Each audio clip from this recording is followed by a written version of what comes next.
साथियों, आज हम वाल्मीकि रामायण के बालकांड के 69वें सर्ग की कथा सुनेंगे। इस सर्ग में राजा दशरथ जी ने बहुत जल्दी करके बारात दशरथ से विदा की और वे जनकपुर पहुँचे। जनकपुर में उनका बहुत आदर सम्मान हुआ और वे अपने पुत्रों से मिले और ब्रह्मर्षि वशिष्ठ से मिले और उन्होंने रात वहाँ बहुत सुख से व्यतीत की। तो चलिए अब 69वें सर्ग की कथा सुनते हैं। श्री सीतारामचंद्राभ्याम नमः। श्रीमद् वाल्मीकि रामायणम बालकांडम 69तमः सर्गः।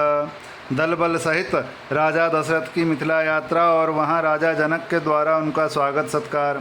तदनंतर रात्रि व्यतीत होने पर उपाध्याय और बंधु बांधवों सहित राजा दशरथ हर्ष में भरकर सुमंत्र से इस प्रकार बोले। आज हमारे सभी धनाध्यक्ष बहुत सा धन लेकर नाना प्रकार के रत्नों से संपन्न हो सबसे आगे चलें। उनकी रक्षा के लिए हर तरह की सुव्यवस्था होनी चाहिए।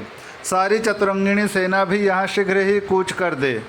अभी मेरी आज्ञा सुनते ही सुंदर सुंदर पालकियाँ और अच्छे अच्छे घोड़े आदि वाहन तैयार होकर चल दें। वशिष्ठ, वामदेव, जाबाली, कश्यप, दीर्घजीवी, मार्कंडेय मुनि तथा कात्यायन ये सभी ब्रह्मर्षि आगे आगे चलें।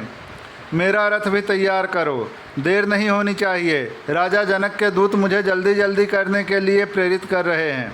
राजा की इस आज्ञा के अनुसार चतुरंगिणी सेना तैयार हो गई और ऋषियों के साथ यात्रा करते हुए महाराज दशरथ के पीछे पीछे चली। 4 दिन का मार्ग तय करके वे सब लोग विदेह देश में जा पहुँचे। उनके आगमन का समाचार सुनकर श्रीमान राजा जनक ने स्वागत सत्कार की तैयारी की। तत्पश्चात आनंदमग्न हुए राजा जनक बूढ़े महाराज दशरथ के पास पहुँचे। उनसे मिलकर उन्हें बड़ा हर्ष हुआ।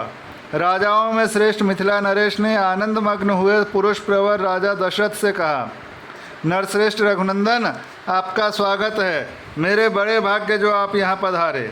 आप यहाँ अपने दोनों पुत्रों की प्रीति प्राप्त करेंगे जो उन्होंने अपने पराक्रम से जीत कर पाई है। महातेजस्वी भगवान वशिष्ठ मुनि ने भी हमारे सौभाग्य से ही यहाँ पदार्पण किया है। ये इन सभी श्रेष्ठ ब्राह्मणों के साथ वैसी ही शोभा पा रहे हैं जैसे देवताओं के साथ इंद्र सुशोभित होता है। सौभाग्य से मेरी सारी विघ्न बाधाएं दूर पराजित हो गई। रघुकुल के महापुरुष महान बल से संपन्न और पराक्रम में सबसे श्रेष्ठ होते हैं।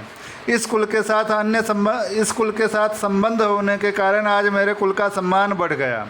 नरश्रेष्ठ नरेंद्र, कल सवेरे इन सभी ब्रह्मर्षियों के साथ उपस्थित हो मेरे यज्ञ की समाप्ति के बाद आप श्री राम के विवाह का शुभ कार्य संपन्न करें। ऋषियों की मंडली में राजा जनक की यह बात सुनकर बोलने की कला जानने वाले विद्वानों में श्रेष्ठ एवं वाक्य मर्मज्ञ महाराज दशरथ ने मिथिला नरेश को इस प्रकार उत्तर दिया। धर्मज्ञ, मैंने पहले से यह सुन रखा है कि प्रतिग्रह दाता के अधीन होता है, अतः आप जैसा कहेंगे हम वैसा ही करेंगे। सत्यवादी राजा दशरथ का वह धर्मानुकूल तथा यशोवर्धक वचन सुनकर विदेहराज जनक को बड़ा विस्मय हुआ। तदनंतर सभी महर्षि एक दूसरे से मिलकर बहुत प्रसन्न हुए और सबने बड़े सुख से वह रात बिताई। इधर महातेजस्वी श्री राम विश्वामित्र जी को आगे करके लक्ष्मण के साथ पिताजी के पास गए और उनके चरणों का स्पर्श किया। राजा दशरथ ने भी जनक के द्वारा आदर सत्कार पाकर बड़ी प्रसन्नता का अनुभव किया तथा अपने दोनों रघुकुल रत्न पुत्रों को सकुशल देखकर उन्हें अपार हर्ष हुआ। वे रात में बड़े सुख से वहाँ रहे। महातेजस्वी तत्वज्ञ राजा जनक ने भी धर्म के अनुसार यज्ञ कार्य संपन्न किया तथा अपनी दोनों कन्याओं के लिए मंगलाचार्य का संपादन करके सुख से वह रात्रि व्यतीत की। इस प्रकार श्री वाल्मीकि निर्मित आर्ष रामायण आदि काव्य के बालकांड में 69वां सर्ग पूरा हुआ।